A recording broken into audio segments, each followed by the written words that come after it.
L'autre jour, il m'arrive une situation avec un client. Il y a un client qui m'appelle, qui me dit Hey Jonathan, moi j'ai fait affaire l'année dernière avec une compagnie là, justement pour des envois postaux.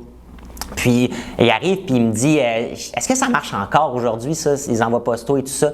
Puis là, c'est bizarre qu'il me pose cette question-là parce qu'il est dans une industrie, là, je pense que c'était dans la construction ou dans l'excavation, ce genre d'industrie-là. Puis généralement, ça marche assez bien dans cette industrie-là. On a des résultats, tout ça. Donc, j'ai quand même été vraiment surpris qu'il me dise ça.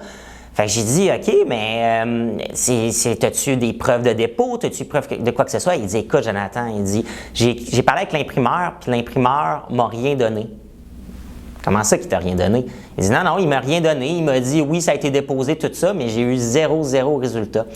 Fait que, tu sais, les gens, ils me posent des fois la question, pourquoi que je fais affaire avec Post Canada direct? Bien, c'est pour ce genre de situation-là. Quand on fait affaire avec Post Canada, nous, on prend le flyer, on l'imprime, on va le déposer chez Post Canada. Puis, quand il s'est déposé chez Post Canada nous émet ce qu'on appelle un certificat de dépôt. Donc, c'est une preuve de dépôt qui nous permet de vraiment là, dire, regarde, on a le déposé chez Post Canada, on a remis le ciblage, on a tout remis. De cette façon-là, ça permet de nous éviter quelques surprises. Puis, même quand une fois c'est déposé, si après ça, on se rend compte qu'il y a des routes de facteurs, que ça n'a pas bien été, que ça ne s'est pas rendu, on ne sait pas trop pourquoi, bien nous, c'est possible d'ouvrir une enquête directement chez Post Canada afin de voir qu'est-ce qui s'est passé puis voir avec eux là, qu'est-ce qu'on peut faire.